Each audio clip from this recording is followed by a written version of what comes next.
Well, hello, church. I am the Reverend Melissa Tumenang, member of Danville Congregational Church Bay Association.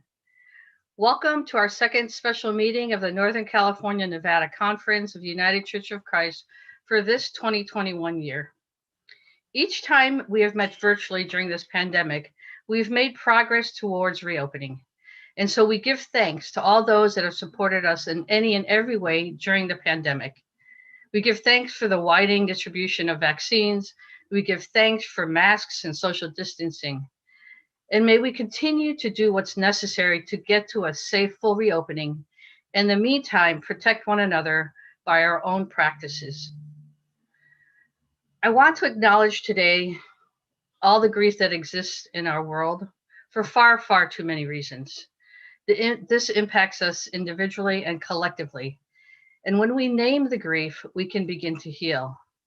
And so I want to bring this notion back home to us.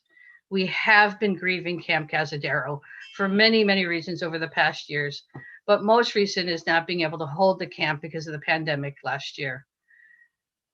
As all of the blood rushes from our heads to our hearts in an attempt to heal these feelings, our brains can be foggy. And so I say this because I implore us to actively listen and stay present today. It is by the grace of God that we are gathered here, and I'm grateful by each of your presence to do the business of the conference. We depend on your voice and vote. And so before I call the meeting to order, I'd like to read our conference covenant, something we strive towards. So please listen and breathe this in. We are a people of God, a community of congregations diverse in our ethnicity, culture, and lifestyle. We are the Northern Cal Nevada Conference United Church of Christ. We covenant with God and each other to worship God through word and sacrament, to proclaim to all the world the gospel of Jesus Christ through deed and word, to be open to the movement of the Spirit in our midst. We covenant with God and each other to speak of our dreams and our visions, to share our resources, to draw strength from one another in the work of ministry. We covenant with God and each other to affirm our journey together in our diversity for justice, peace, and healing throughout all of God's creations, to grow with one another, building our future out of past memories and present hopes. And finally, we covenant with God and each other to love and support one another, to listen and learn from one another, to forgive and trust one another, to pray for and with one another, to answer God's call to be the body of Christ. May we collectively embody this covenant today. And finally, I want to thank the Reverend Brenda Lorman and Dick Hom for covering the roles of parliamentarian and scribe today. It is now 11:33. I now call the meeting to order. I first want to thank Reverend Sharon Lee MacArthur, who facilitated each of the worship elements we received this past week. And in addition to thanking Sharon as our facilitator, I'd like to thank each of our contributors as well. The Reverend Gail Asali Dixon, the Reverend Moira Finley, the Reverend Dr. Penny Nixon, the Reverend Phil Porter, and the Reverend Rodney Yee. Thank you all. I now call upon Sharon to open us in prayer.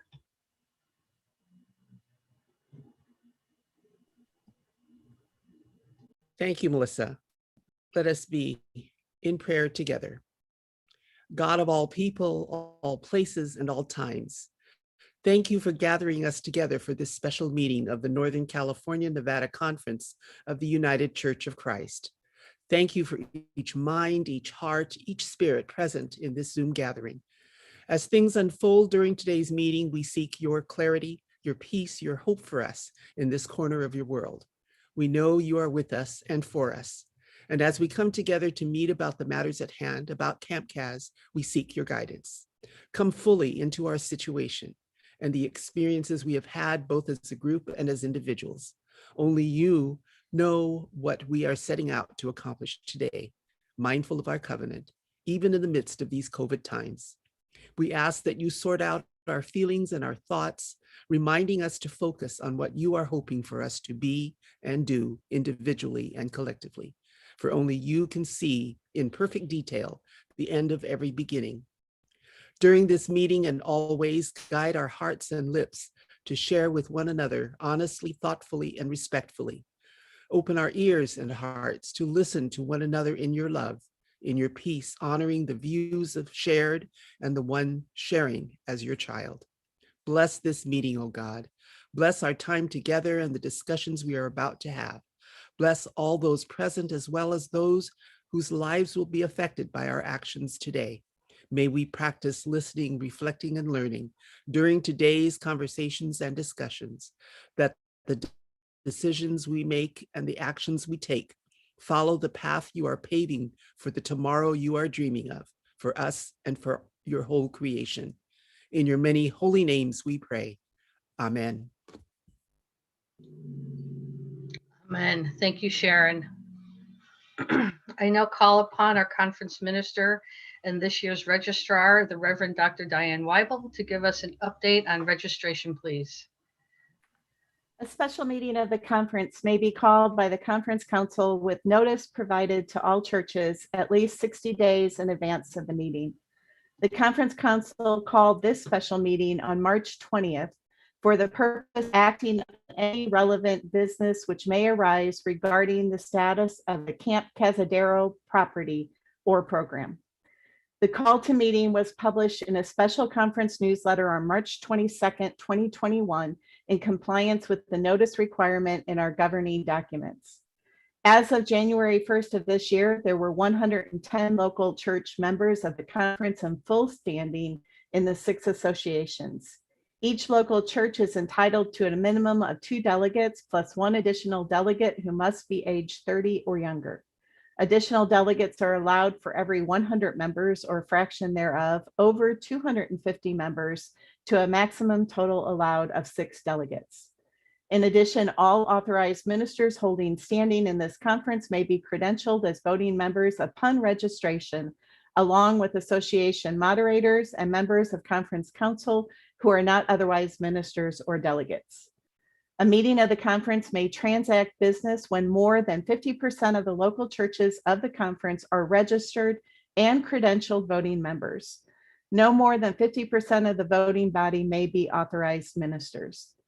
As of Friday, May 21st at 5 p.m., there were 132 registered and credentialed voting members for this meeting. These members represent 58 churches, which is 53% of the local church membership of the conference. Of the voting members, 80 are lay people and 52 are authorized ministers holding standing in this conference, reflecting 37% of the registered and credentialed voting members. In order to conduct business, 60% of those registered and credentialed must be present, which is a minimum of 80 voting members. Our Zoom webinar attendance at this moment shows that there are 98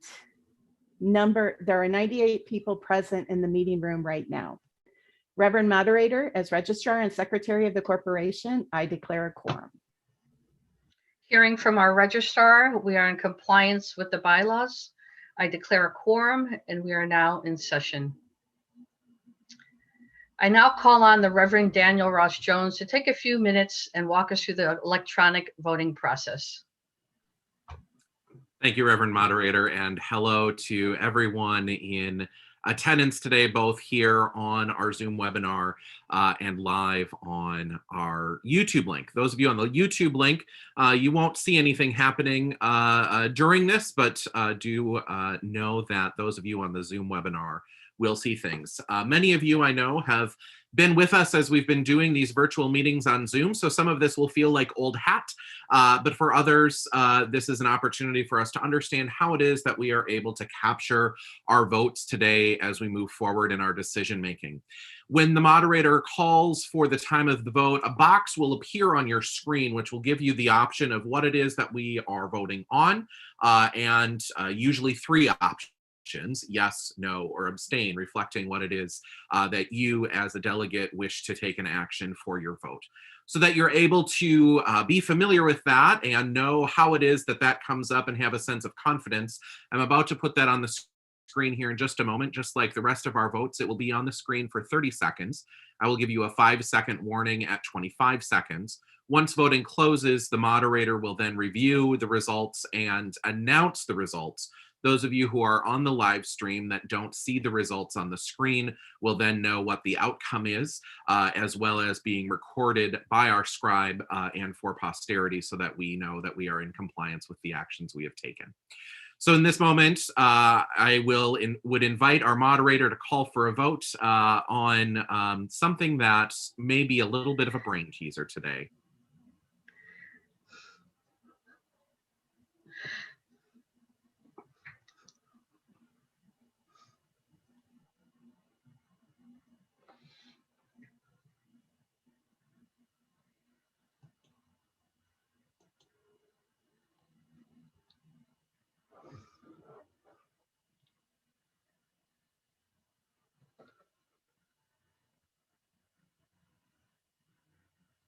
Five seconds remain.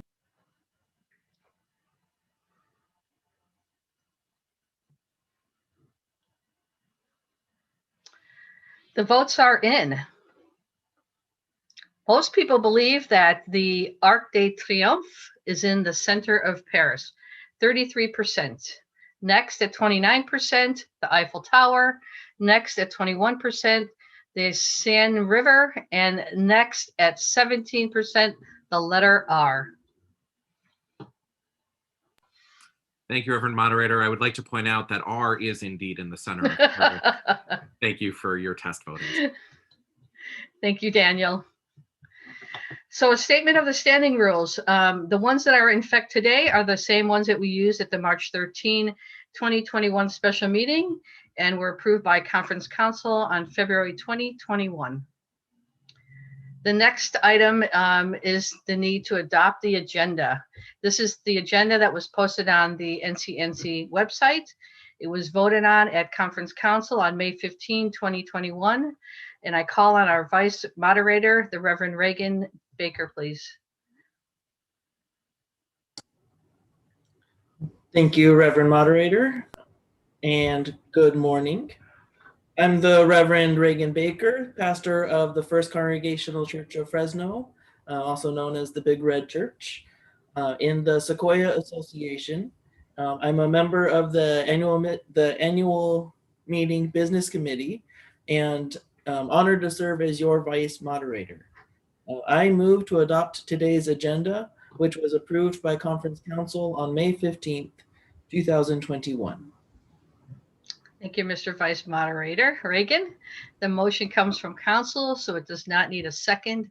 The motion before you is to adopt the agenda. Daniel, may we begin voting, please?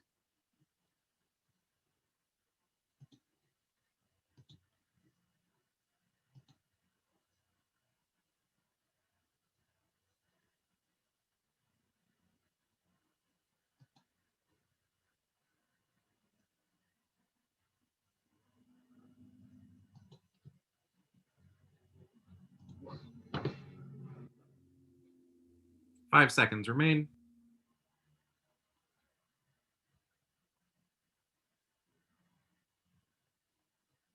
By 99% yes, the agenda is adopted. One said no and abstained 0. So the motion carries. So before we dive into the logistics for today, I want to first say a few words about how we got here. At the March 13 special meeting, we agreed that Under the Bell Committee and or FABC, Finance and Business Committee, would bring an item to today's meeting. Both committees have worked hard to follow the directions of the delegates from last March. Today, FABC brings this offer as a request for approval before moving forward. I want to note that Under the Bell has not brought any items for deliberation today. Therefore, when we deliberate, we are to focus and determine if the Shelterwood offer is acceptable to you. So now some logistics. I have received some inquiries regarding the process of who gets to speak for how long, etc. Our standing rules govern how we run the annual and special meetings, including virtual meetings. And I presume each of you have familiarized yourself with this document already. However, I want to highlight a few items. So according to section G5 in our standing rules, each speaker will have up to 2 minutes. And so I will try to keep us to that as best as I can. During deliberations, we will alternate between hearing from the pro side then the con side. And this is to ensure that both sides are heard. Sections F4, Frank 4, and G4 govern this. When we are in person, the moderator can see which color microphone the speaker is standing. And typically we have red, yellow, and green microphones, which represent concern, comment, or support. In a virtual world, I cannot see the comments nor which quote unquote virtual microphone that you are standing. The host of the meeting is monitoring your comments and will depend on you to communicate your intentions. In the virtual world, you can offer your thoughts in written or spoken form. If you want to speak, please write these words in the text chat so that our host knows who to bring forward. Please write pro or con, and if you want to speak, write the words to speak. Again, this will help our host alternate the voices and will announce your name when it's time for you to speak. If you do not write to speak, then the meeting host will release your written comments. When you're given permission to speak, again, please ensure your name will be called, unmute yourself, and stay to 2 minutes. In addition, if you're going to speak as delegates, we ask you to state your full name, your church, and association, and then clarify your position. Finally, as the end of the deliberation time nears, I will intentionally move us towards voting and ask for someone to call the question. We have a hard stop today at 1:30. We do not have the option to extend multiple times like we did at March 13th, because we have another event at 2 p.m. Okay. Reverend Moderator, may I add something quickly in terms of tech? Sure.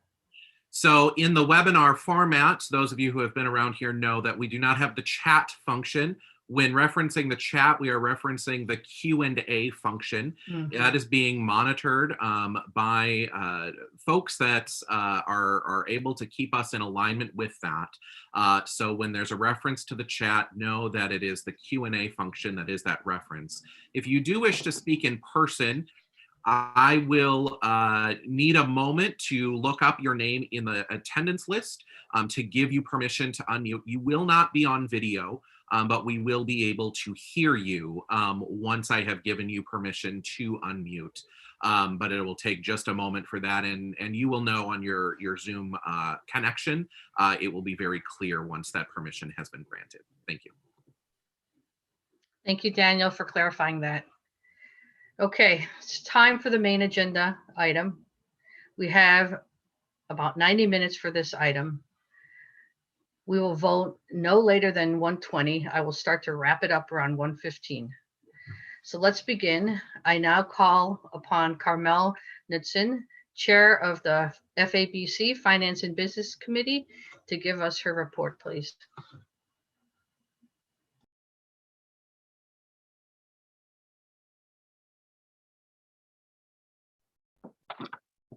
I am Carmel Knudsen from the First Church Berkeley UCC, and I am chair of FABC. We want to bring you up to date on the FABC's activities since we received the delegates' charge on March 13th, which was to hire a real estate broker and to explore the letter of interest from the Northern California Dance Collective and any other bona fide offers to purchase Camp Cazadero. FABC interviewed 2 real estate brokers. And in early April, Jeff Bonzel of Compass Realty Sonoma was engaged as our broker. Jeff has over 37 years of experience in Sonoma County as a realtor for large acreage places. He is very cooperative. He listened to our hopes. He heard our needs, helped us with getting past work permits, and presenting all prospective clients with a clear picture of our criteria. Since then, Camp Kaz was listed on the multiple listing on May 1st. Jeff has had more than 15 parties of interest, and he has made nearly daily trips to the camp to show it. Therefore, we are really excited to announce that we have an offer from Shelterwood Collective, which meets all or exceeds all of our 5 criteria, which are: 1, the purchase price that meets or exceeds the $3.5 million price. Check. Their offer is over the listing price and carries an override if someone makes an offer close to them. In other words, they really want Camp Kaz. 2, an offer that does not require the NCNC to finance. Check. Their offer is cash. 3, the buyer has a commitment to preserving the Kaz property and lands and will consider engaging with the Sonoma Land Trust. Check. One of their primary strengths is maintaining forest lands. 4, we can rent the camp for summer. Check. Of course, we will be paying their prevailing rates. They are open to working with us, and in fact would love to share ideas on how we can best use and incorporate their work into our camp experience. 5, a buyer that has a positive reputation in the greater community. Check. Their values could be found on many UCC Sundays orders of worship. Regarding the NCNC, with whom we had many discussions over the past months, the offer they made did not meet many of our criteria. We were disappointed as we felt they were a good fit. However, according to Jeff Bonzel, our realtor, he does not expect that any party will make us as clean or as strong an offer as we now have from Shelterwood Collective. In fact, Jeff told us this is one of the best offers he has ever received in his work. So FACB is really pleased with this offer. And it comes from a group that has so much in common with us. Madam Chair, I now move that the NCNC delegates accept this offer from Shelterwood Collective as published in the NCNC newsletter and with their letter confirming their interest in sharing it. Thank you, Carmel. The motion comes from the committee and council, so it does not need a second. The motion before you is that the NCNC delegates accept this offer from Shelterwood Collective as published in the NCNC newsletter. We will now deliberate. Please be mindful of your 2-minute limit. Please type your comments into the Q&A. And again, if you want to speak, you must write the words "to speak," and you must also write the words "pro" or "con." The floor is open. Reverend Moderator Kristen Burns would like to speak in favor of the motion. Okay.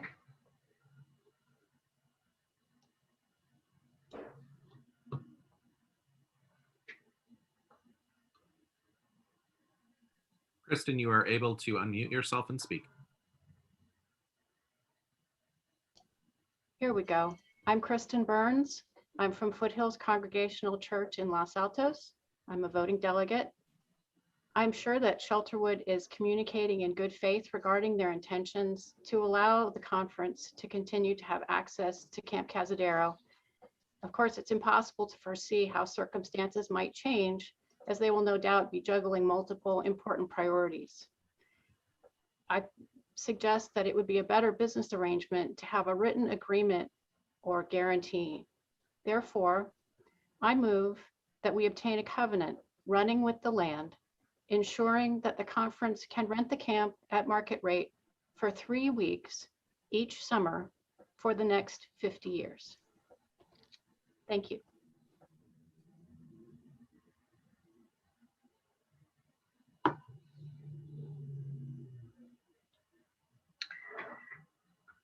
Did I understand that to be a motion or more of a statement? Please clarify.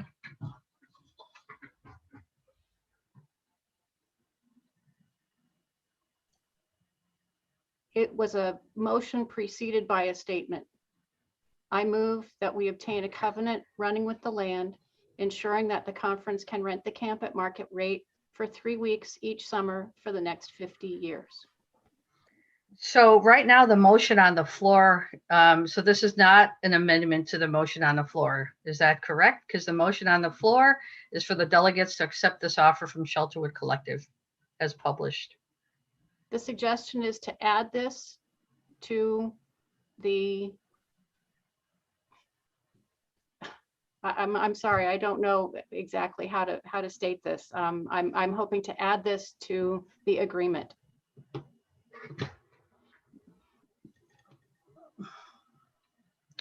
May I have some clarification from other panelists?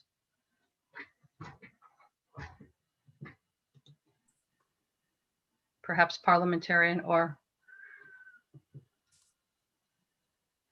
I mean, typically our process is, oh, go ahead, Brenda, sorry. Well, I mean, it sounds like she's asking to add an amendment to the motion on the floor.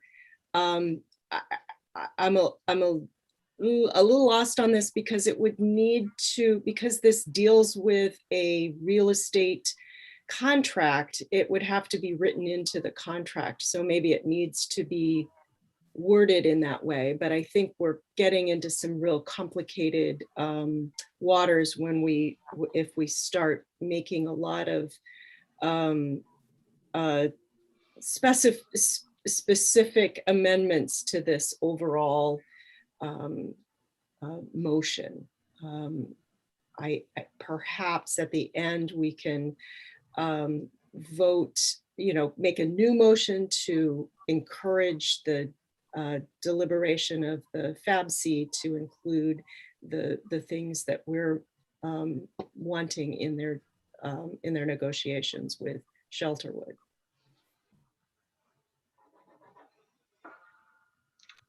I think we'll be here all afternoon and not get to vote if we start putting all of these requirements into this one motion.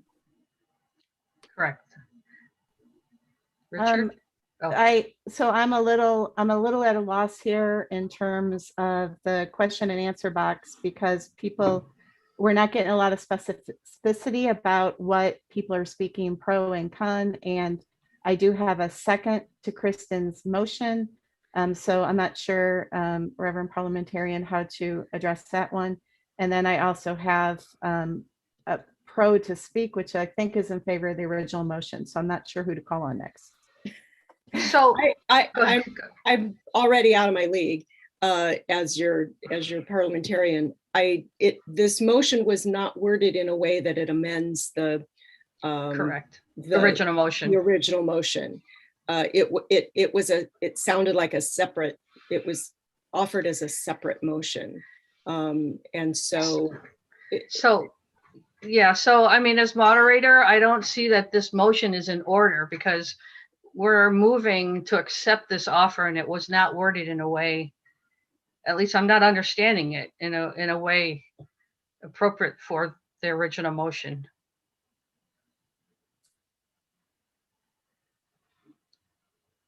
Okay. Richard? Oh, sorry, Diane. No, go ahead. I just saw, go ahead. You go ahead, Diane, and then Richard has his hand up. Paula Berndt would like to speak in favor of the original motion, I believe. Okay. Paula? Unmute. My name is Paula Berndt, and I'm part of the Sebastopol Community Church. And I would like to make a motion that we amend Kristen's motion, that we counter offer Sherwood's proposal to include the rental of Camp Kaz for a minimum of 3 weeks plus 1 weekend a year. The reason being is it's already stated and agreed to. It just gives us the security that it'll happen. And the counter offer, according to the real estate lawyers, said that that is something that we can do. So I make that motion to amend Kristen's. So Kristen's was not accepted as an amendment, number one. So number two, please clarify your motion so that we can move forward with what you're asking. So I motion that we counter offer Sherwood's proposal to include the rental of Camp Kaz for a minimum of 3 weeks and 1 year with, it can still be a lease or a rental for the 50 years as Kristen stated.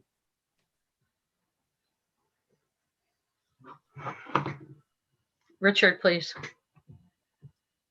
Speaking on behalf of FABC and the extensive research that we did into this type of stipulation is not the kind of thing that you put into a real estate offer on this large type property. This is going to absolutely kill the deal and put us right back to square one, where we have to pay all the expenses to try to keep Kaz from falling down around our ears. So these motions are counterproductive to the original motion.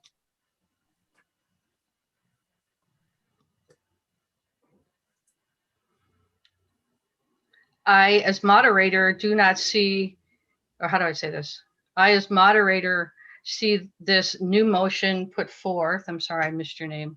Paula, I think, put forth by Paula, also out of order. It's just a rewording of what tried to be, what was brought forth by Kristen.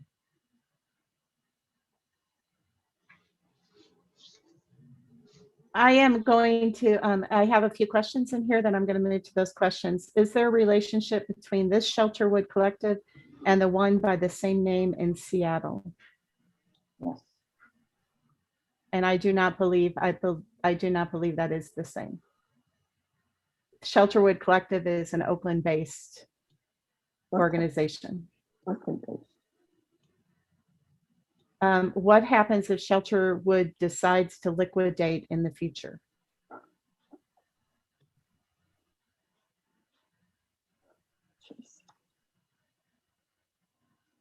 I'll jump in with an answer. If we sell the property to them, then they can do what they want with the property in the future. I have Tyler Dickie would like to speak against the motion, and she wishes to make a motion. Okay, Tyler. Hi, this is Tyler Dickie. I'm a voting delegate from Sonoma First Congregational Church. And at this point, I and myself, and I think many others, are against the motion to sell the property because it does not include security that we will have the option to lease it back and to rent it back. So I would like to call out and say that I'm concerned that I feel like there's some gatekeeping here from moderators and other people in power in this scenario. You've had a lot of people try and articulate that concern and try to figure out how to appropriately put that in a motion. And I'm hearing people in power just say, well, it's not phrased right, it's not phrased right.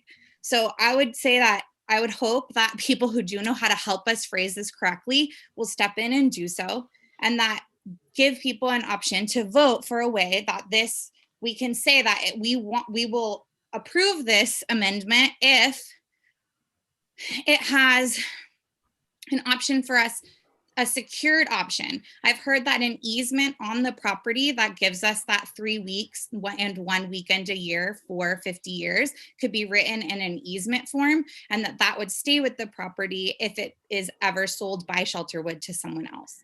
So I would hope please wrap up. You're coming up on 2 minutes. Thank you. I would hope that the people who do understand how to write amendments would offer some help here and help us phrase this in a way that it can go before the body. Thank you. I have a question from the Good UCC. I am not sure who this delegate is. What is in order is to vote the offer up or down, and that's a question. There cannot be an amendment to the proposal. So there is a question about voting this motion from FABC up or down before proceeding with some of the other questions that are coming up. I'm guessing that's from Melinda McLean of the Good Table, and she's an expert parliamentarian and so I'm going to rely on her expertise as being correct. Okay. And then there is a question from Marion Broadbent Bell at Community Church of Sebastopol, Golden Gate Association. Given that the $4 million will be from Camp Kaz, will it be strictly used for youth and outdoor ministries?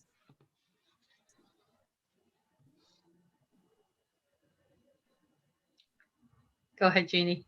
Okay, this is Jeannie Hobson. I'm in Sequoia Association, First Congregational Church of Fresno, and the current president of NCNC Council. So the mission of the Northern California Nevada Conference, as voted by the conference delegates, is to support, unite, and nurture. Money from the proceeds of a sale, should it go through, will be used to support and nurture churches and ministries and unite for justice. Youth and outdoor ministry is part of this conference and its ministries. Should a sale go through, the conference council and FABC, which is your finance and business committee, will enter into a discernment process about how best to use the money to make sure that our mission priorities are supported and enhanced. Thank you, Jeannie. April Oliver has requested to speak in favor of the motion. Okay, April. Hi, I'm April Oliver from Los Altos Foothills Congregational Church, and I would like to speak in favor of our ability to amend the contract before we vote on it up or down. And I second everything that Tyler was saying. I just believe that, as was stated at the very beginning of the meeting, it's clear that Shelterwood really wants this property and has offered an extra $500,000 over the asking price. I feel like that gives us some negotiating room. And if it proved to be a sticking point, perhaps we allow there to be a slight reduction in their offer price as some sort of compensation. But I feel like they want the property, we want to have this in writing, and we have negotiation room to pursue this possibility before we make a final decision. Thank you. Thank you. Madam Moderator? Yes, Jeannie? I just want to read the latest from Shelterwood. I don't know if everybody has seen this letter or not, and it goes directly to the concerns that are being broached at this point. We received a letter from Shelterwood, I believe on Thursday, and it's been posted on the website. And I just want to read this. So that's the letter. Thank you. Dear United Church of Christ board members and delegates, Shelterwood is an organization dedicated to the ongoing stewardship of land, community, and culture. Should we take over the stewardship of Camp Cazadero, part of this mission will involve renting out the camp to community building groups and organizations on a regular and recurring basis. In particular, as we are committed to preserving the legacy of the camp, we would like to rent the United Church of Christ and their partners so that the well-established established summer camps can continue to support the local community. We are deeply committed to the ongoing relationship building and hope we can work with you to shape the future of Camp Cazadero for the benefits of all. And it was signed by their executive director. While this does not mean it goes into the contract, it does show their commitment to continuing our relationship with Camp Cazadero. Sarah Fernald has asked why, I'm not sure what this question is, but I'll read it. Why is it only 3 weeks? And then she also is asking, what are they planning to do with the property?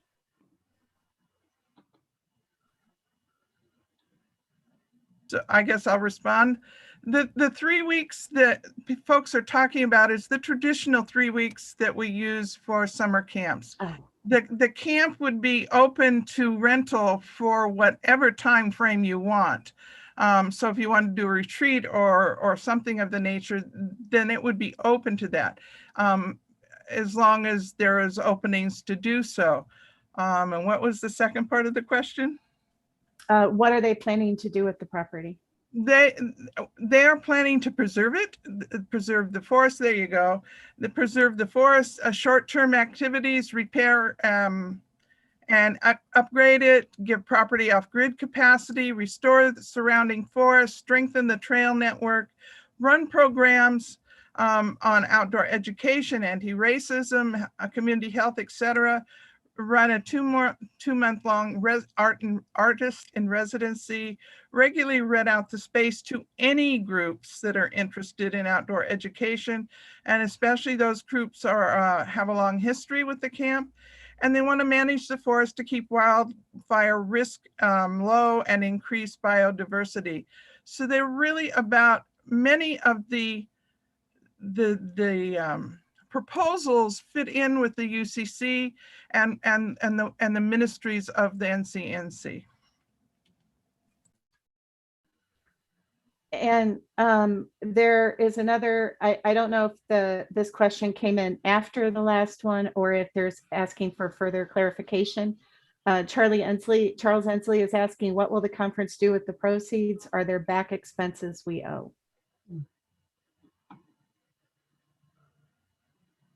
At this point, maintaining Camp Kaz is an ongoing process, and we maintain it on a monthly basis. So there are no any back issues that I am aware of.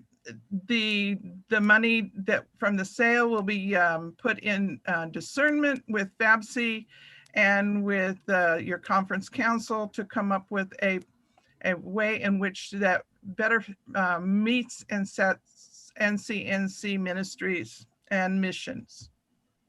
Thank you. And I just want to remind everyone that people who have written comments, or some of them have written responses to the question about not amending this motion because it's a contract, but if you want to ask for further negotiation to vote this down, and then you can ask for further negotiation. That also gets to the comment about trying to gatekeep. And so please look in your answered tab in the question in the Q&A box, because those questions are being released. And I know that there are people that are saying that there are people having trouble getting into the meeting. Reverend Davina Jones has been on the phone nonstop with those. Some of the people, the names that have come through, did not register. And that would be why they're having trouble getting into the meeting, because they did not receive a link as a registered delegate. So I do know that you can reach out to Reverend Jones, and she is trying to help everyone get in as much as possible. Tyler Dickie would like to speak against the motion. Okay, Tyler. I think I already said it, but I guess, Diane, I'm trying to hear what you just said. So our option at this point is to vote this down and then give a directive that says continue negotiations, trying to include leaseback terms into the official negotiations. That's what we need to do. I mean, yeah. That is the answer that I've seen come up that I've released. It's also what I've heard our parliamentarians saying is appropriate, that if there are if there is a desire to not accept this offer, then there needs to be further direction if there's anything that the delegates want to move forward with. But also just also to speak that our realtor has informed us that to do another 60-day waiting period, or a 45-day waiting period or a 60-day waiting period may not be something that the buyer is willing to do. So to vote this down, everyone would need to be aware of what that means. So I guess I just would say that I think I'm speaking con. I think we should not approve this. I think that there was 15 interested parties. We've got someone bidding $500,000 over asking. I don't believe that we could not get these terms to be legally binding, that we could lease this property back. So I would say that this was brought to us. I am disappointed that we didn't try to bring that option to this meeting. And so due to that, despite the fact that we might have to wait days, I believe that we should vote this down. And I think that it's disappointing that it was not brought to us that way in the first place. Thank you, Tyler. I just want to refocus everyone that on what was brought is this Shelterwood Collective. And while there may be other things out there, that was not brought to this meeting. So our focus is, what do we want to do with this offer that we have in hand? Looks like Richard's hand is up. Yes, thank you. I think we have to step back a little bit and realize that we are a faith-based organization. We deal in covenants, and we also have to rely on trust. And when somebody steps out, bids above asking price with an escalation clause, and they have also offered a letter as a sidebar, which these items are not normally put in a contract, but assuring us that they do want to rent to us and have us be an ongoing part of the camp for the future. We have to put faith and trust and covenant forward and accept this offer as is and be blessed by them being so generous. Thank you, Richard. I want to remind people that we are not using the raised hand feature. So if you wish to speak, please write pro or con in the Q&A and that you wish to speak. And I am alternating between pro and con. And then I'm also including questions. Question from Karen Kawaguchi: how long has Shelterwood been an organization? Are there more details on them besides what they have put on their own website? $4 million cash seems like a lot for a small organization. They are a young organization within the last 4 years, but they do have incredible funding. We have a letter from their bank that indicates that the funding is in the bank as we speak. Even though they're a young organization, their dedication to what they do individually has been long going. And so I personally am comfortable, and I think your council is very comfortable with this organization, even though it is a rather new organization. Tiffany Landry would like to speak in favor of the motion. Okay, Tiffany. Hi, my name is Tiffany Landry from the Congregational Church of Sunnyvale. I understand that people are uncomfortable with uncertainty of whether we will be able to have this camp in the future. But otherwise, this is a very good offer. And I think that we can trust that God will provide for what we need. And I'm speaking in favor of the motion. I think we should adopt it. Thank you. Thank you, Tiffany. Elizabeth Schilling would like to speak against the motion. Okay, Elizabeth. Hi, my name is Elizabeth Schilling. I'm a delegate from Peace UCC in Santa Cruz, and I'd like to speak against the motion. I've done quite a bit of research on the Shelterwood. It's a nonprofit less than 6 months old, according to Secretary of State records. the three people shown as their board directors have very little experience from what I could find in terms of their involvement in running things. I do believe that, as I've put into the Q&A, a link to some information on one of the leaders, the man who signed the letter, is affiliated with Microsoft and several corporations. I believe personally that this is where the money is coming from. The man who signed the letter is affiliated with it's not a nonprofit, but another camp called the Summit. And they bring together corporate leaders for wilderness experiences. I'm not against that happening. However, I think that we're naive to think that we can't counter this offer. I know about real estate. I've seen all kinds of different contracts drawn up, and you can put covenants into things. So I do also want to praise that. I think you're running the meeting well. We do need to have a vote on what's before us. I would vote this down as soon as we can, and then begin to construct our counteroffer. And also the idea of the motion being at market rate. This is we're seeing in many other corporate organizations. In Santa Cruz, we have one called 1440 that bought out a church land. And now you can't even buy a cup of coffee on that land. And if you want to sleep there for one night, it's $425 for a pod to sleep in. Sorry to interrupt you, Elizabeth. Please wrap up. 2 minutes. So to say, as we consider going forward, to say market rate, I think that should not be market rate. It should be at the going rate of church camps and nonprofits when we do rent it back. Thank you. Thank you, Elizabeth. Jane Hazlett from College Heights Church would like to speak in favor of the motion. Okay, Jane.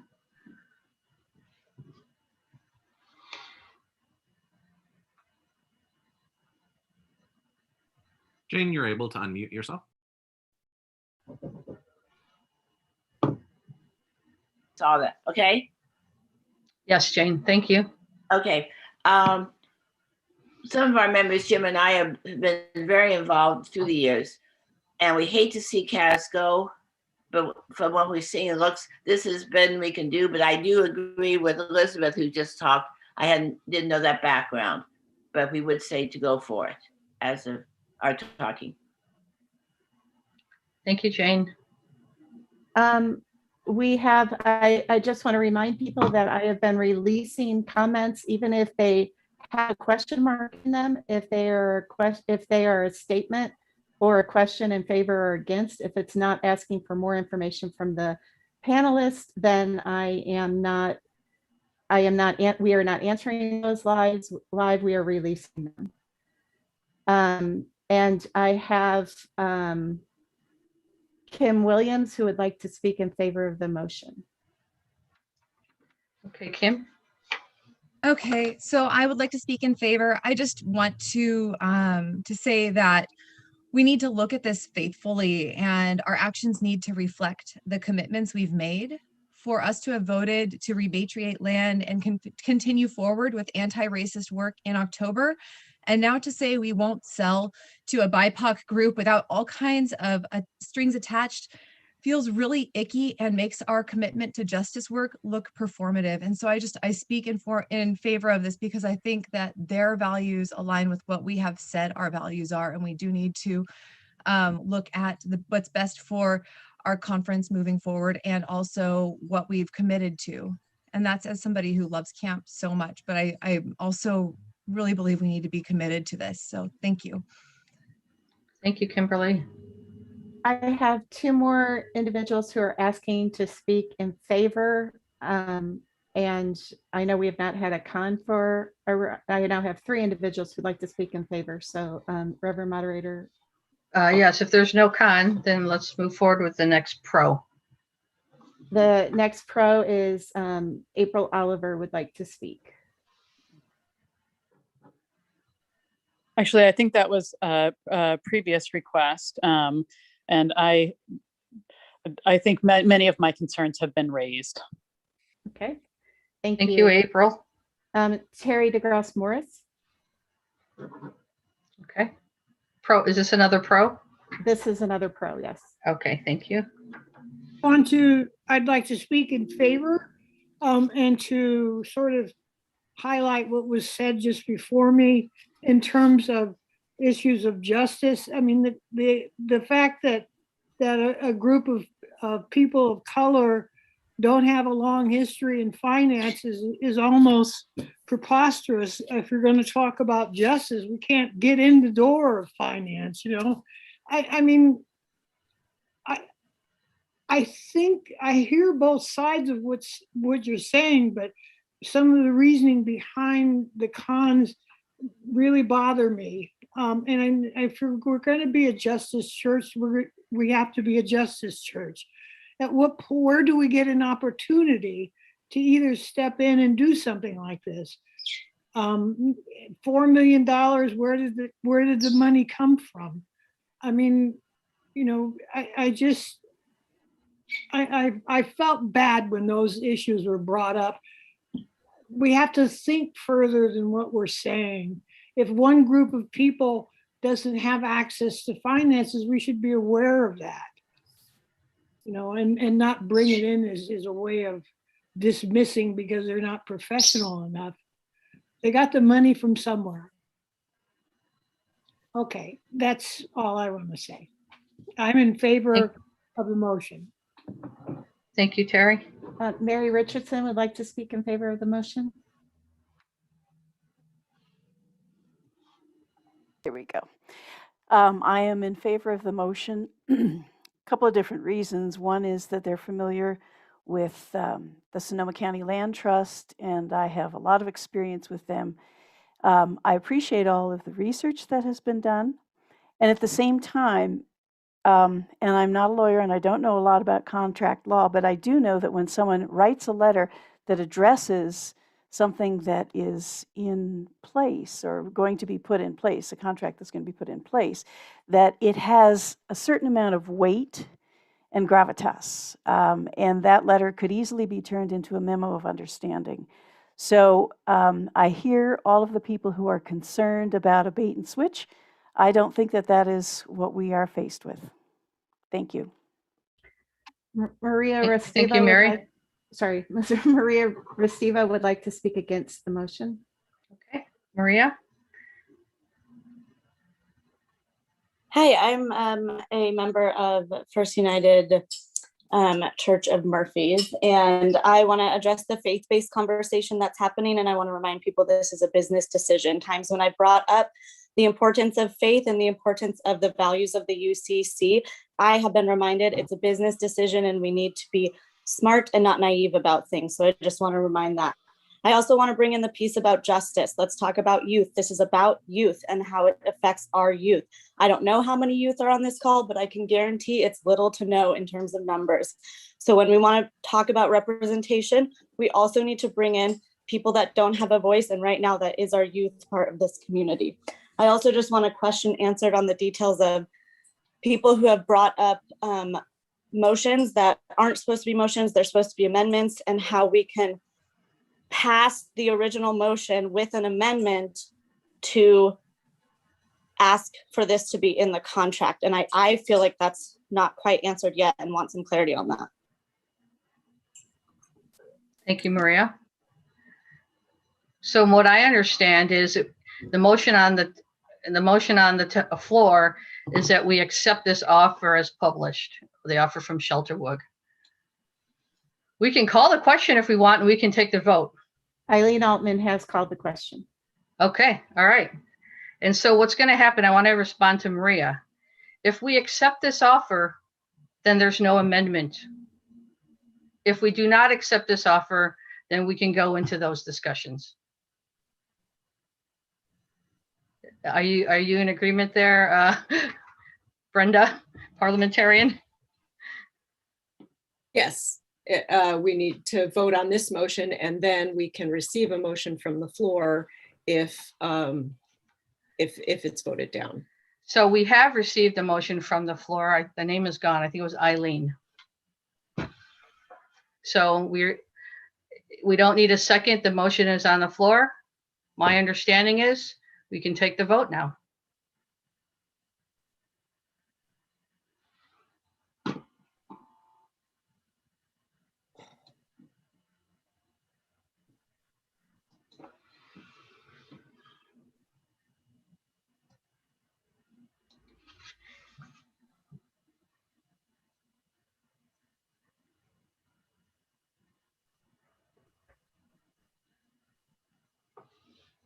Five seconds remain in voting.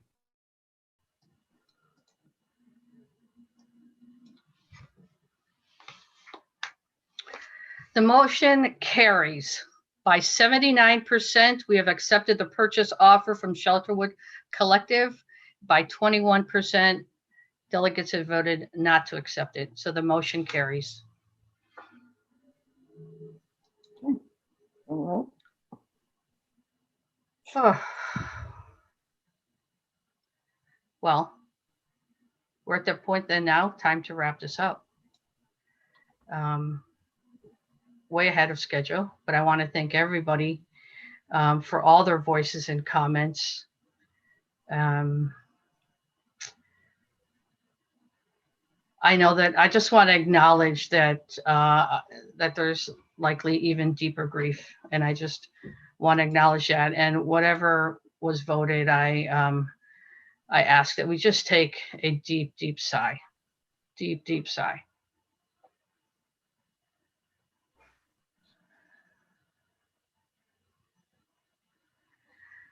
So I want to thank our ACM, the Reverend Daniel Ross Jones, for your tech magic behind the scenes.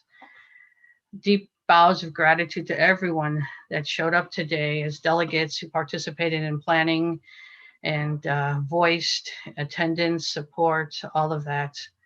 And thank you to all of those who have been holding today and all of us in prayer. I want to remind us of our mission, which is to support, unite, and nurture. And the delegates have spoken.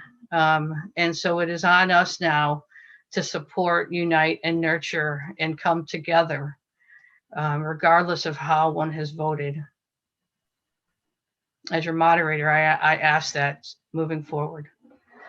Before we Reverend Moderator, I'm sorry, there is a question and answer. Someone who would like to make a motion that we contract with Shelterwood for 3 weeks of usage every year. I don't know if it's appropriate, but I'm just sharing it. I'm not sure that's appropriate because what was on the table was whether to accept it. I'm not, I mean, I think there's something we can take into consideration and go to take it to FABC and council for further discussion. But maybe, Brenda, you can guide me on this if making a motion to work in contract. That seems beyond, it seems contractual, it seems beyond.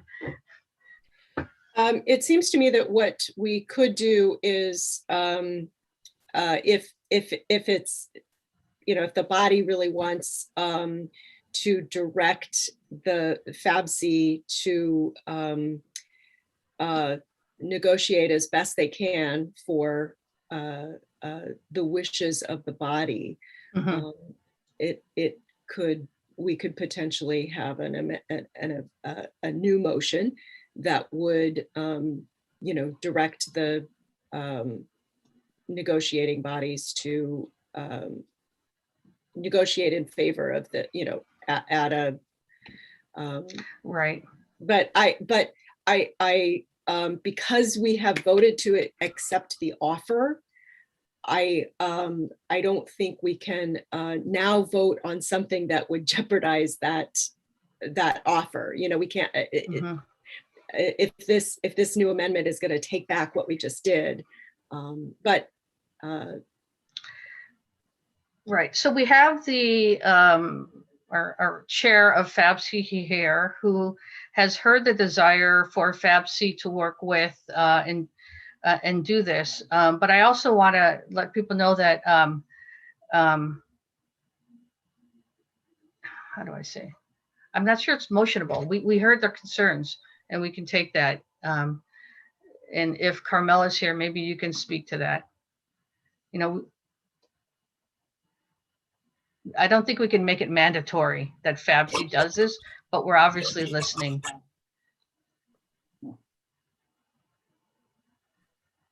As Carmela's getting ready to speak, I just want to, I'm going to answer live. I'm going to release a question.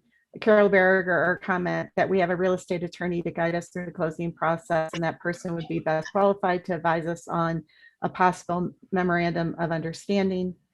And also, there are also people asking to make motions. There are people asking to make motions, and there are also a couple, somebody in here who said they did not get to vote. The box did not appear, even though they're a registered delegate.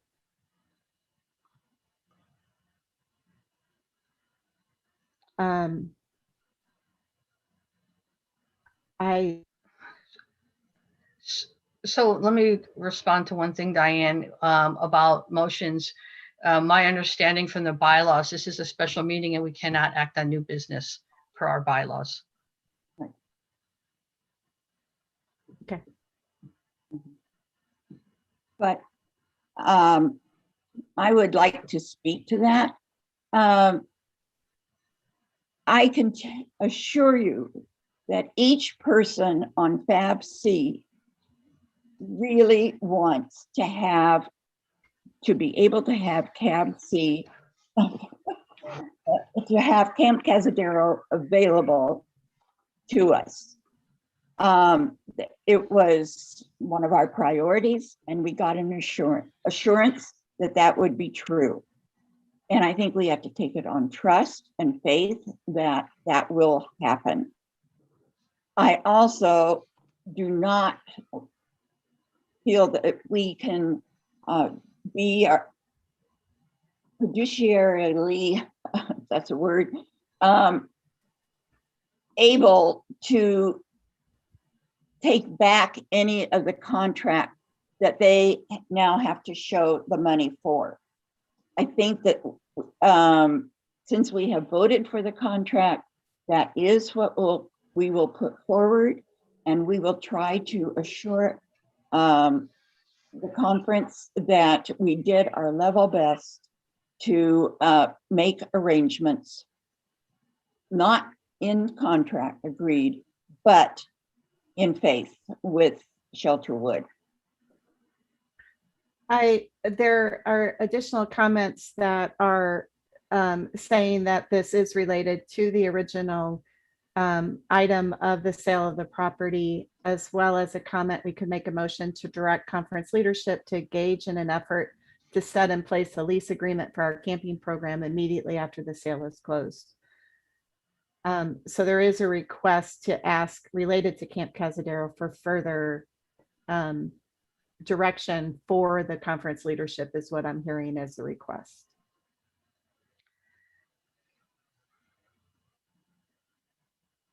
So what I'm hearing, well, what was on the table was whether to accept the offer. That was the item.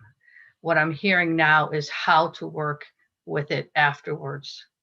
Yes, it's related to Shelterwood. No, it's not related to the accepting of the offer. And I want to reiterate to everyone that we have listened. We hear you. That is our intention also.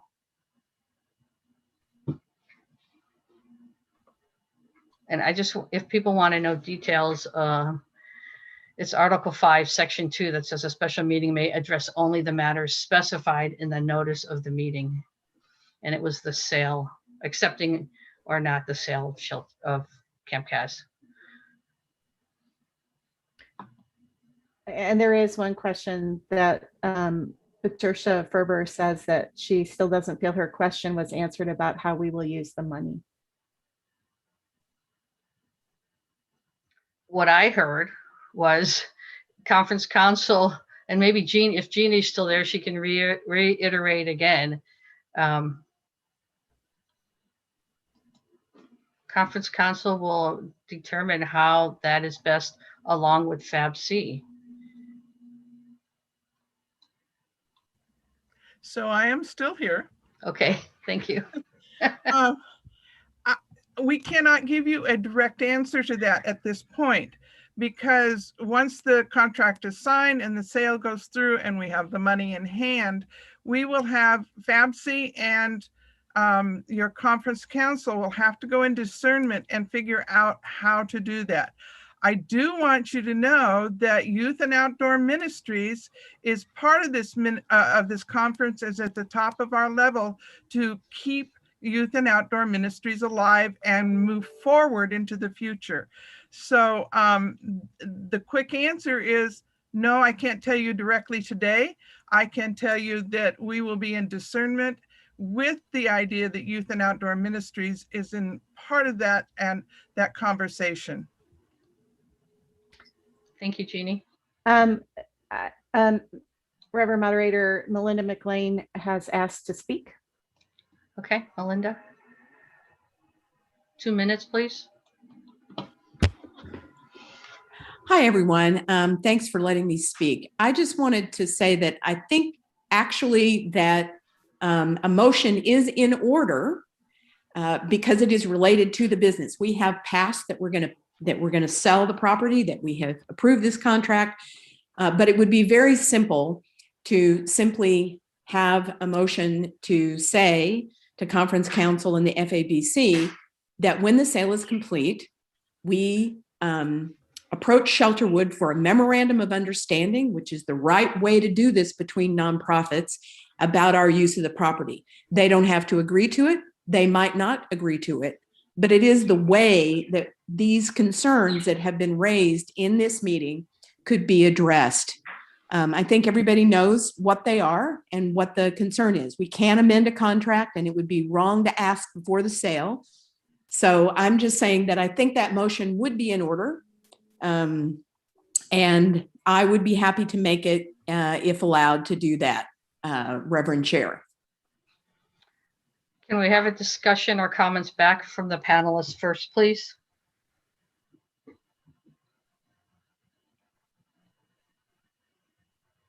Well, this is Jeannie. And I don't have any objection to what Melinda has brought forward. I think to bring it, it's not asking us to put it in the contract. It is simply asking us after the sale is complete to have a discussion with the Shelterwood to have an understanding, membership of understanding. And as she said, they can say yes or no, but if they say no, the contract is still valid and we move forward. I'm going to read a comment from our conference treasurer. I would caution about entering into a contractual leaseback or binding agreement to rent because the conference may want to go in another direction in the future about camp. For example, we may locate a better and more appealing location and do not want to be in a binding contract with CAS. It's good that we have an option to use Camp CAS, and if we have a memo of understanding, that would be a good thing, but not a legally binding obligation to rent it. Reverend Moderator, the only request that I would have for Reverend McLean is that if you do rule that you would entertain this motion, that Reverend McLean would type it into the Q&A so that I can copy it and display it in accordance with what motion she wants to make, and then you can solicit a second if you rule that in order. Okay. Any other comments from Carmel or Richard regarding this memorandum, what's called a memorandum of understanding?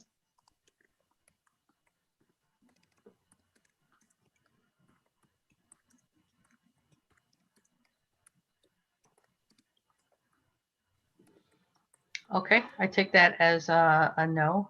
Diane, any other comments from delegates on this topic of memorandum of understanding? If the motion is allowed, Roy Mosley would like to second it, and one person has stated they're not in favor of it. Okay, well, I will entertain the motion. So Melinda, will you please type in the motion so that I can reiterate it and we can have it for our records, and we can, we'll take Roy's second. And I do have a question related to the motion when we're ready for that. Sure, go ahead. I don't understand how a memorandum is different from what we already have. My understanding to that is the memorandum is an intention and not binding legally, contractually.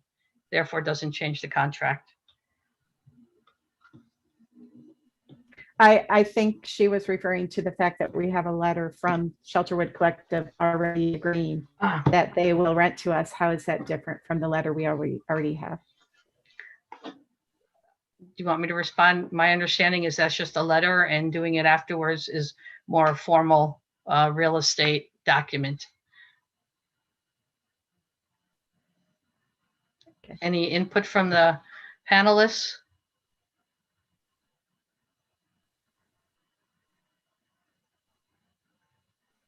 Do you agree with my understanding?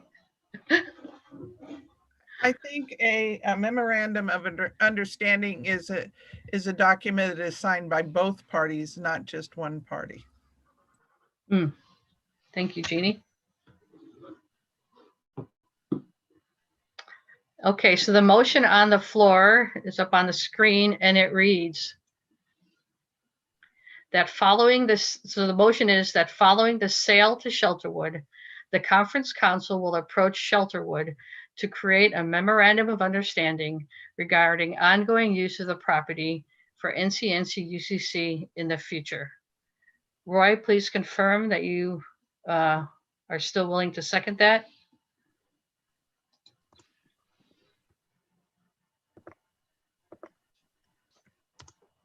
Yes, he is.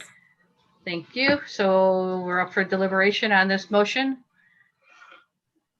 Please remember to write pro, con, and to speak if you want to speak.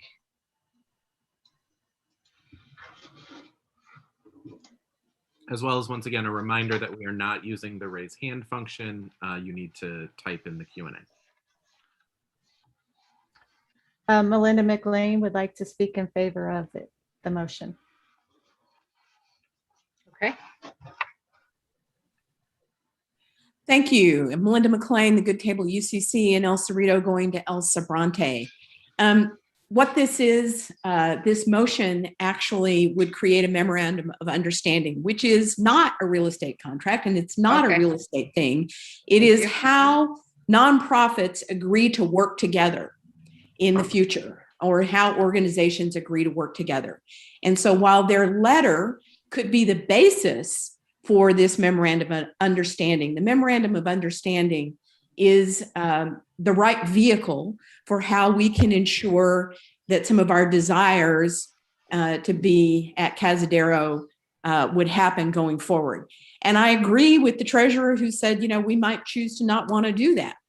But many people have expressed their great desire that we continue our relationship with Caz, certainly in the near future, if not the long future.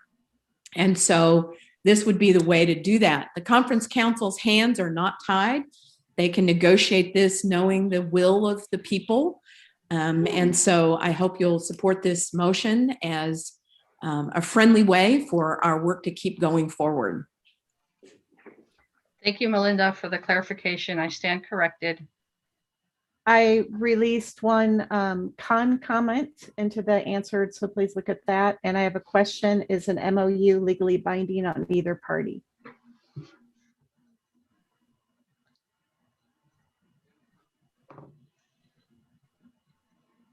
Perhaps we could, unless one of the panelists or parliamentarian knows, perhaps we can ask Melinda to respond to that. Patricia Wood does say an MOU is not a contract. It's a legal. It is legally an intention, not legally binding. Thank you. And Melinda has said it depends on how it's written. And a clarification: we are approaching them, but not requiring Shelterwood to sign on to such memorandum. That's a question. Is that correct? Is that what this motion does? We approach them about creating one, but does not require it in order to go through. Is that correct? Yes. Yes. That's my understanding, and that is certainly my intention. I recognize that it would be a negotiation, and it might not lead to something that we want or they want. You cannot, you cannot assure an outcome. It's just, I feel like people had some strong feelings, and this is a way to get those desires heard and put into place if possible. I just want to repeat that clarification, Reverend McLean, because for the minutes, just so everyone understands, and we have it clearly written out, that this is requesting a real estate broker to approach Shelterwood about a memorandum of. No, this is not part of the real estate deal. This is where everybody seems to be incredibly confused. This has nothing to do with the sale, has nothing to do with real estate. Real estate people don't have a clue about memorandums of understanding. Memorandums of understanding are how you negotiate with another nonprofit or another organization. It's like when we began our relationship with Planting Justice, we started with a memorandum of understanding of what we wanted to do together. It wasn't legally binding, but it was putting on paper what we really wanted that relationship to be. And so it's a relationship invitation is what it really is. And when we talk about it, we usually use the word covenant, but in the nonprofit world, it's a memorandum of understanding. So Thank you. I'm sorry. That makes more sense. My question for clarification that I want to make sure that is clear with everyone is actually the first 5 words of the motion, following the sale to Shelterwood. So exactly, this will not in any way prevent the previous motion. It will be something that is worked on afterwards. Yes, absolutely.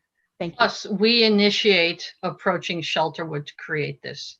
That's what I also read. We initiate it. Got it. Maria Restivo would like to speak in favor of the motion. Maria, okay. First, I just want to say thank you to Melinda for having the knowledge and understanding of how to listen to the concerns that were brought up. The big reason I would vote pro is because we always talk about we are a voting body that makes decisions, listen to the delegates. And I'm hearing a lot of delegates bring up the concern relating to not being guaranteed to use the space. I know this isn't a guarantee, but it is a way to listen to the delegates speaking up about that concern and give a solution to that doesn't interrupt the previous motion. So I want to say thank you to Melinda, as well as I'm in pro of this as a way to listen to the voices that have been brought forward today. Thank you, Maria. I have Aiden Driscoll would like to speak in favor, and then I have one more question. Okay, Aiden.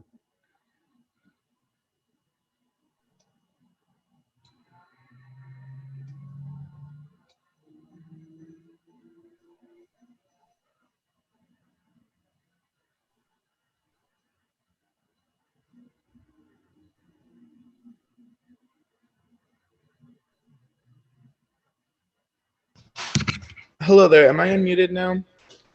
We can hear you, Aiden. Thank you. Alrighty, perfect. My name is Aiden Driscoll. I am from United Congregational Christian Church of Eureka under the Golden Gate Association. And I want to speak in pro of the MOU. The reason being, I feel like we do need something written saying, or an agreement of some sort saying that we will get Camp Kaz as a youth delegate in this situation. Camp Kaz has been something very important to me for very many years. And seeing that it is being sold is very upsetting. And I understand the reasonings why, and I understand why we decided to do this. But I don't want Camp Cazadero to just go away. I do want this to be something for more kids and more people to go to. For a lot of us, this was an escape and something to do. So without that agreement and just relying on faith and trust, I understand that, but that is not something that we should be doing in a time of business.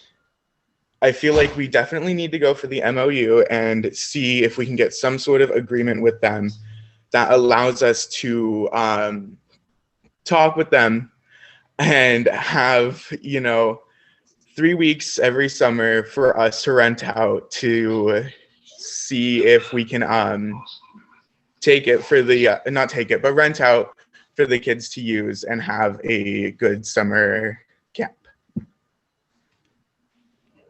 Thank you, Aiden. The question is in the motion, it's first, I assume it's First Congregational Church of Santa Rosa, is who develops it with Shelterwood, the conference council, or the motion says the conference council. I guess the question is, do we want the conference council or FABC to work on this and bring it to conference council? That clarity may be important.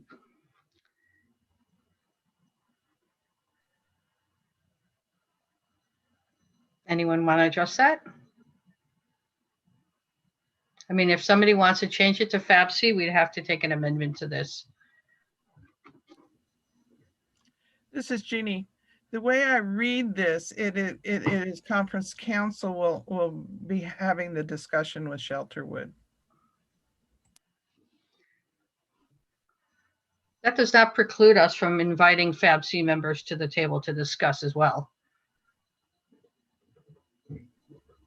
You might note that there are a couple of members of FABC who are on council. Mm-hmm. I have several more people who want to speak in favor, and then I also have a call for the question. Okay. So first, is there a con? I mean, I've only heard pro, so is there a con there? I do not see any cons. Okay, so let's take the 2 pros and then call the question. Oh, there's more than 2. Okay. Okay. So April Oliver would like to speak in favor. Okay, April. I just don't see that there is any reason not to seek a memo of understanding. And I believe that this would help those of us who are grieving. It would be something to show that, you know, that this is a strong intention on the part of the conference and the council to seek this continued relationship with that property. And I can't see there being any downside to our seeking it. So I encourage everyone to vote in favor of this motion. Thank you, April. And one more, actually one more pro, Richard Brabham.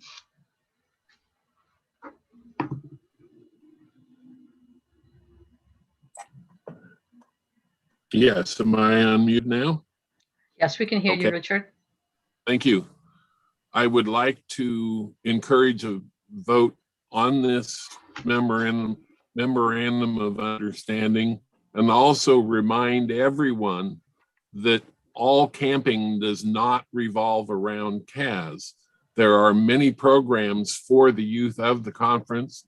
We also have camps, Camp TAM, and we may choose to have other camps in other locations.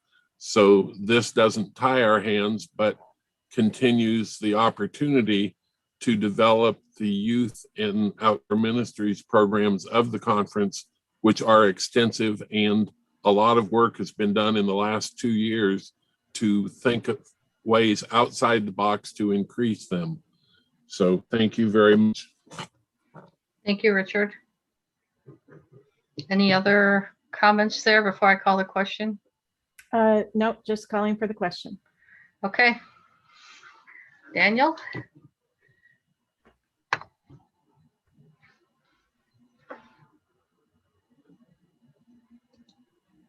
Hi, folks. I'm sorry, my screen keeps moving on me. One of the things I want to just let you know right now, because this is only slightly different from our vote in the past. On your voting box, it is going to reference that you are adopting the motion as displayed on the screen.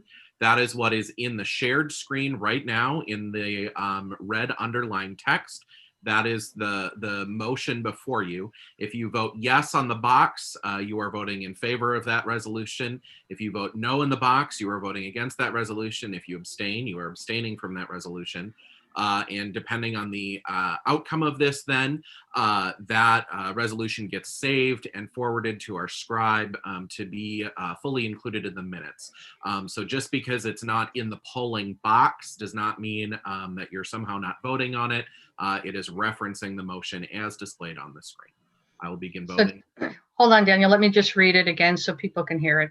So the motion is that following the sale of Shelterwood, the conference council will approach Shelterwood to create a memorandum of understanding regarding ongoing use of the property for NCNC UCC in the future.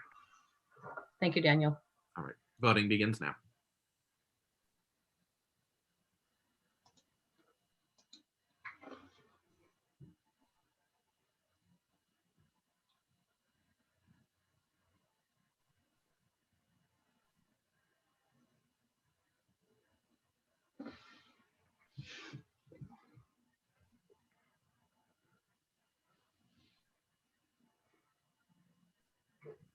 Five seconds remain in voting.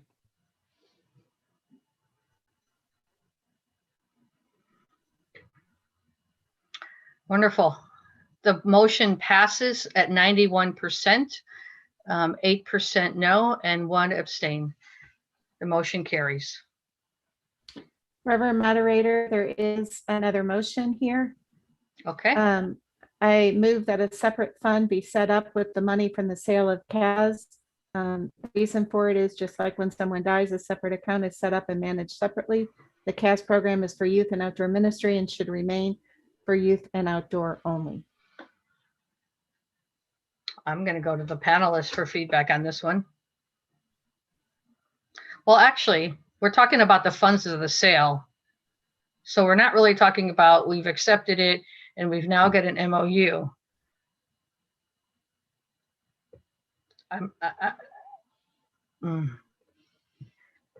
It's for me, it seems out of order to bring a motion on how to handle the proceeds of the sale. The fiduciary responsibility is for the council, so the council has to be partake in that.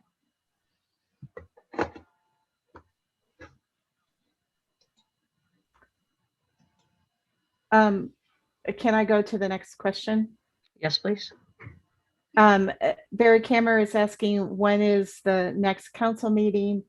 And please explain access by voting delegates to that meeting. Madam President? The next council meeting is on June 19th at 10 o'clock in the morning, and it'll be by Zoom.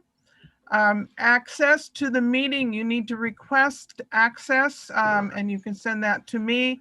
But to have voice at the meeting, you have to have an agenda item that there is voice for. So if there is a request to put something on the agenda and it is on the agenda and you are speaking to that that item on the agenda, you can have voice. So to be accessed, you need to be a oh, Diane, I need some help here. I can't remember to get access. To have access to the council meeting. If you are, well, anyone can observe it, right? But to have voice, you have to be a member of a church in the conference that is bringing a specific issue and asking for voice for that issue on the agenda. And then as the conference council president, you will let them know how much time they will have to speak to their issue. Okay. So if you're requesting to observe it, you can email me and we will have that conversation. If you're requesting voice, it needs to be something that's on the agenda to have voice for. And the agenda is always out a week ahead of time. Or if you want something added to the agenda, you need to send that to me as well. I do need to tell you that the first hour of that meeting on the 19th, we will have a guest speaker with talking to us about leadership roles. So if you were going to come to the meeting, it would probably be after that happened, which would be 11 o'clock. Barry, I hope that answered your question. Thank you. And then there are a number of, there was this conversation in the question and answer about offering opportunity for us before the sale goes through to we've talked about this before, a type of open house at CAS or something that will allow people to come and honor that. I don't know if anyone wants to speak to that, the conversations we've preliminarily had, if this were to go through. We have had that conversation in council. We want to give people the opportunity to go up there and say goodbye if that is what you need to do. Council is looking at how to make that happen. As many of you probably know, we have no potable water on site. And so we would have to figure out how that happens. I can tell you that we are in conversation and we know that the need is there. There are more comments and questions related to, I'm sorry, one before I get to that one. Melinda has said, I would propose a ritual of release that might include shelter wood, not unlike what happens when a pastor leaves a church. Thank you. And then there are more questions about the funding, a question about councils deciding how to use the funds from the sale at the next council meeting. It's the question, and then the comments about how it's not out of order for us to take a motion about how to use the money. And then she's talking about the money from the sale. I feel like the money from the sale will be watched so closely that for the protection of the council and accountability, it should be in a separate account. So I don't know how we want to address those. I can read each one separately again. Well, sure, but why don't we just address again what will be used with the money? Because what I heard earlier is somebody wanted to make and I already forget the motion. So somebody wanted to make the motion, I think, to determine how we use the money. I think, was that the motion? And I said it was not that it was out of order. Correct. So the way that I understand this is that the conference council members are elected to, and I have been called and elected by the body to oversee the fiduciary responsibility of the money and the resources of the conference. If we were to have every decision about how our money and resources is used go to a vote of the delegates, we would never be able to do the work that we're called to do. So I hear this, and I hear the comments that were made previously as a reminder that our bylaws actually invite the conference council to be the fiduciary agents and to work on a process to decide how this money would be used. That doesn't mean it will not be transparently communicated and explained and shared with everyone in the conference. That's part of our job as well. Thank you, Diane.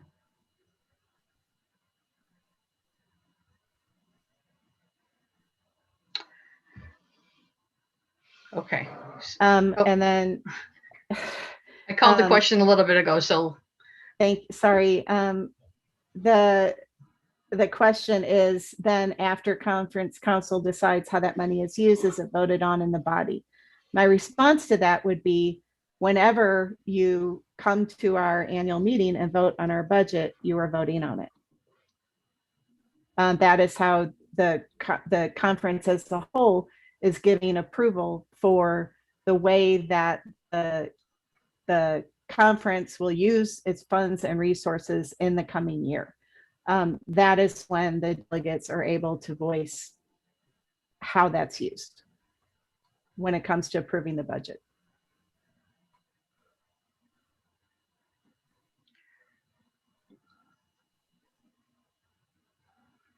And then Maria is saying her question was not answered. Will the funds gained be decided how to be used at the next council meeting? And my answer to that would be no. Next council meeting, we may start to figure out how to enter a discernment process on that. We have a move to adjourn. Yes, there is a motion by Rob Parrish to adjourn. So, so before we do that, there's a few things that I want to bring up. I just want to remind everybody of the following events this year. At 2 p.m. today, 50 minutes, there's a second workshop, which is on church-based community organizing. At 4 p.m. today is the PSR social. Both of those, you can get information from the NCNC website. And August 21, we have found a speaker for that speaker day, and that will be Ruby Sales. And so plan for about a couple hours there. On September 11, as necessary, we will have discernment sessions, and on October 2, plan for a full day of annual meeting. And then finally, on November 13, we'll have the second round of workshops as part of this year's annual meeting. Before final remarks, Diane, are there any additional announcements? And would you please offer us final remarks about moving forward before we go into the blessing? Yes, I have. There's one more question in here that I will answer. Will the money that was donated to Save Kaz be refunded? The money that was donated for a feasibility study about continuing with Kaz will be refunded. The check will go back to the fund from which it came from. That fund was a fund that belonged to two donors that graciously gave that money for us to use for that. And that money will be refunded. The conversation has already happened with the donors, and the money would go back to the fund if this were to go through today. So that check will be mailed next week. All other donations that have been received have been used for the maintenance and upkeep of Kaz as requested in the donation. As you know, Kaz has cost us over $2,000 a month to maintain, and we have not received more than $2,000. We will do an accounting to verify that that's correct. But all of the money that has been received to maintain Kaz has been used to maintain Kaz. So that money will not be refunded. I want to share that I know that this is hard. I know that there are a lot of people that are grieving. I also know that this opportunity we have with Shelterwood, this organization, I sat down and talked with leaders of Shelterwood and with Jeannie Hobson, our conference council president, and we heard them talk about not just their care of the land, but also their care of the people that will come and experience that camp and their desire to share it. They asked to see our 4 resolutions that we passed last October, because when we started talking about them, they got really excited. They're looking for partners and collaborators. So when we talk about our making amends resolution and our racial justice resolution and our decolonizing camp resolution, those are all programs and projects that Shelterwood is committed to and that they intend to use Camp Cazadero for. So I know that it's not the same as us owning this camp, but I also believe that this is an opportunity for us to move into another chapter in ministry at this conference with our commitments and values that we expressed last October. And I'm looking forward to learning more about what Shelterwood does and to partnering with them. And I'm looking forward to us to find those opportunities to continue to experience and celebrate and enjoy Camp Cazadero and Camp Tamarack and any other of the camping places. When people talk about how selling, and I've heard this, that selling Camp Cazadero means that we are not caring for our youth because of the experiences that happen at Camp Cazadero and Camp Tamarack and Monte Toyon and all the other places that we've experienced camp. Those are experiences that happen because of the people, the leaders, the volunteers, the chaplains, the counselors, the directors, all the people that gather together. Yes, the site and the property is special and sacred, and we are going to do what we can to make sure that we continue to be at that sacred and special site. But it's also the ways that we create those experiences. And we remain committed in this conference to find those opportunities to make sure those experiences happen and to honor the resources that we have to be used for our mission to support, unite, and nurture, to support our churches, to nurture our leaders, and to unite for justice. So I thank you for your courage today. I thank you for your questions. I thank you for your sharing. And I thank you as I think of Brene Brown for being willing to lean in and to rumble with us in this journey that began, we've been talking about this for years, and it became very intense for us at the time of COVID, because none of us expected what happened in March of 2020 to have happened. And so the leaders in this conference, your moderator, Reverend Melissa Tumenang, and your conference council president, Jeannie Hobson, and your previous conference council president, Richard Brabham, and all of the leaders, all of the volunteers on all of the committees that we've had going for the last 15 months have worked incredibly hard for us to try to figure out something that threw us into a crisis mode. So I thank you, and I am blessed to be in this conference and blessed to be the conference minister here. I do want to make one announcement. The lifelong learning requirements for authorized ministers in this conference have changed a bit. They are posted on our website.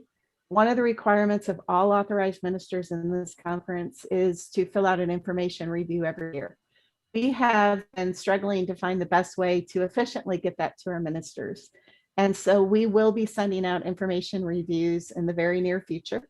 And we ask you, if you're an authorized minister, please pay attention to that email and respond to it so that we can check you off as having completed your information review, and we can make sure we have the proper contact information for you.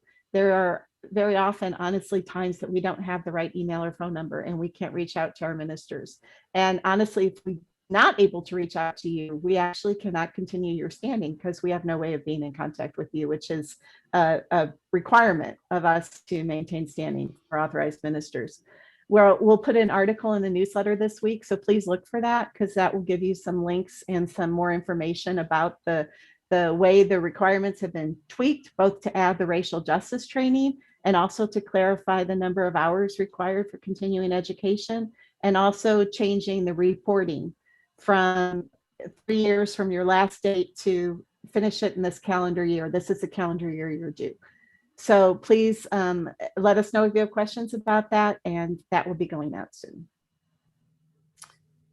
Reverend Moderator, did you want me to offer a closing prayer?